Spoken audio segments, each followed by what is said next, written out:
Olá, pessoal! Tudo bem com vocês?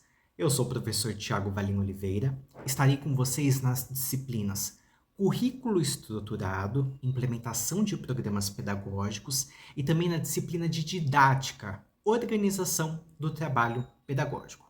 Pois bem, vamos começar falando sobre currículo.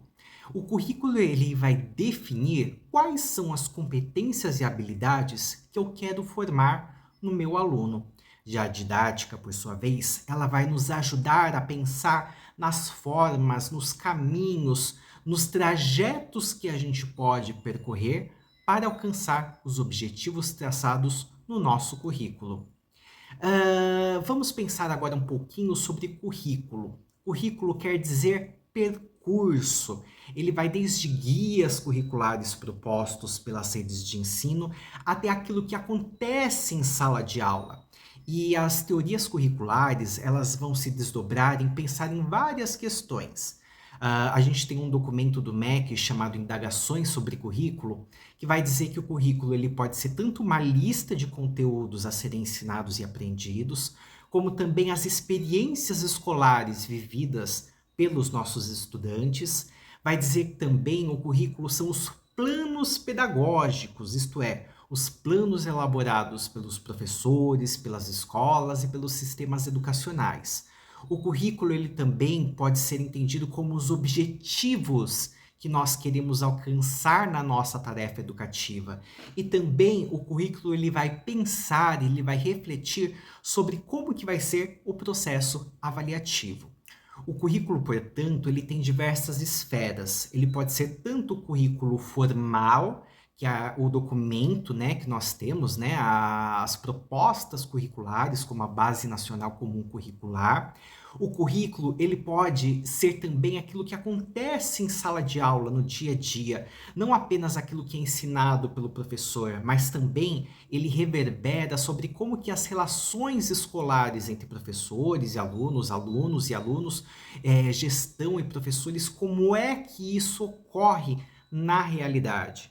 E também o currículo ele pode se desdobrar na reflexão sobre o currículo oculto, isto é, quais influências afetam a aprendizagem, como que acontece essa relação de poder que envolve as interações sociais. Então, o currículo oculto ele é traduzido naquilo que a gente vai ter que conhecer bem essa realidade para saber como que é o seu modus operandi. As teorias curriculares, elas passam por um trajeto de preocupações em seu escopo de suas definições. Então, inicialmente, nós vamos ter as teorias tradicionais, no início do século XX, que vai se ater mais a questões como ensino, o que é o ensino, como que se dá a aprendizagem, como que deve se realizar uma avaliação, vai pensar nos aspectos mais didáticos das estratégias de ensino, pensar principalmente na eficiência da prática educativa.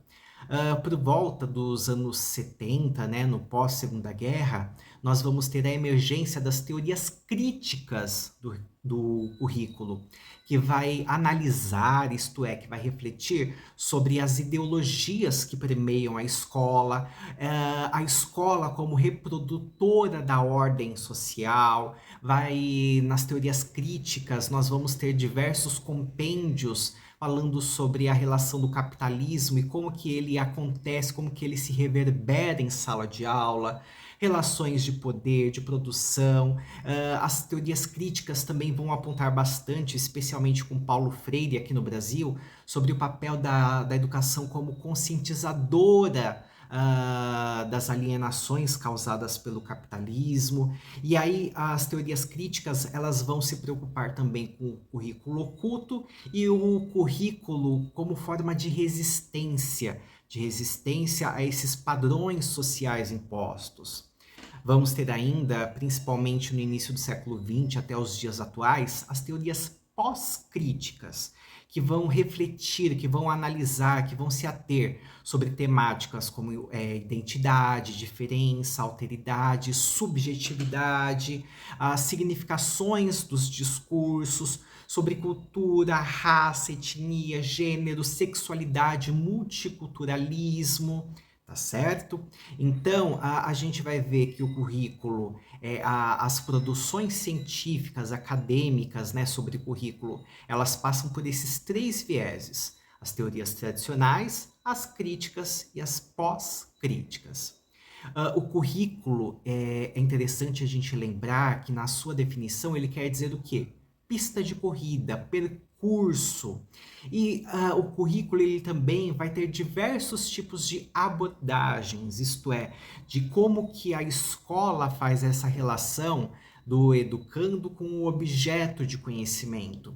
Então nós vamos ter a abordagem multidisciplinar, que vai dizer que o currículo, né, ele pode ser organizado em modo de mais de uma disciplina, só que não necessariamente essas disciplinas elas precisam conversar entre si.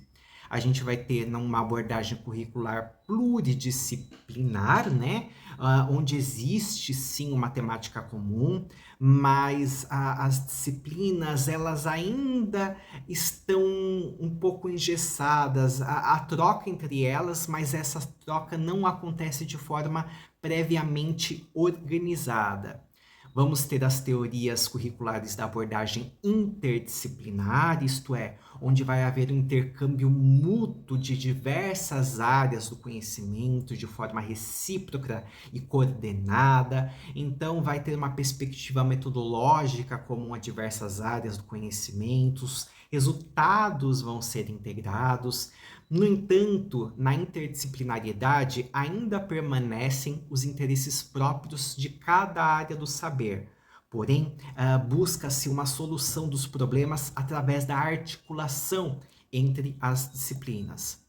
E vamos ter, por último, a abordagem transdisciplinar, principalmente na figura de Edgar Morin, né, no livro Cabeça Bem Feita, que ele vai falar que a abordagem transdisciplinar ela é superior à interdisciplinar e que ela não atinge apenas as interações ou reciprocidades, mas situa todas as áreas do conhecimento em um sistema de totalidade, isto é, um sistema global que envolve as diversas ciências, portanto, sendo mais inovador e não sendo possível separar os conteúdos curriculares em matérias distintas.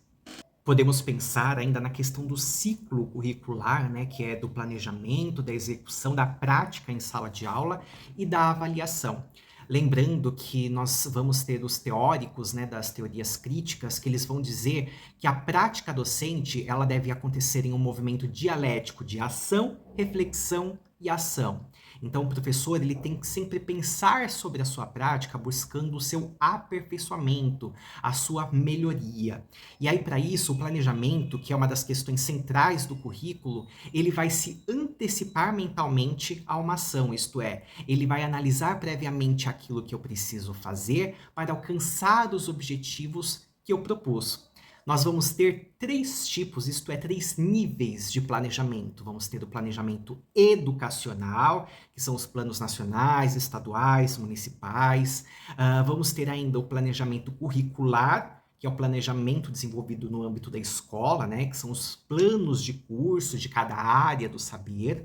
E vamos ter, por fim, os planejamentos de ensino, que são tanto os planos, né, de cada disciplina, de cada conteúdo curricular, os planos de unidade que orientam a ação dos planos de disciplina e o plano de aula que especifica como que vai acontecer esse processo de ensino em cada aula. Tá certo, pessoal? Dentro ainda dos planos de ensino, dos planejamentos de ensino, nós geralmente costumamos encontrar os tipos de saberes, né, os conteúdos divididos em conceituais, e relativo a conceitos, né, as ideias abstratas. Além dos conceituais, a gente tem conteúdos atitudinais, que são de atitudes que nós queremos desenvolver nos nossos alunos. E vamos também ter os conteúdos, os saberes procedimentais, isto é, que vão ajudar o aluno a desenvolver procedimentos, a saber como fazer algo determinada, né, fazer um determinado objeto, fazer uma determinada ação. E aí os objetivos, eles são propostos em verbos no infinitivo. E aí para cada intencionalidade que eu tenho, eu vou ter diferentes tipos de verbos que eu vou poder usar. Tá certo, pessoal? Nesse primeiro momento, a gente falou um pouquinho sobre o currículo, né? As principais questões que envolvem, suas definições, suas questões mais teóricas. Num próximo momento, nós vamos falar sobre a didática. Espero vocês. Até lá!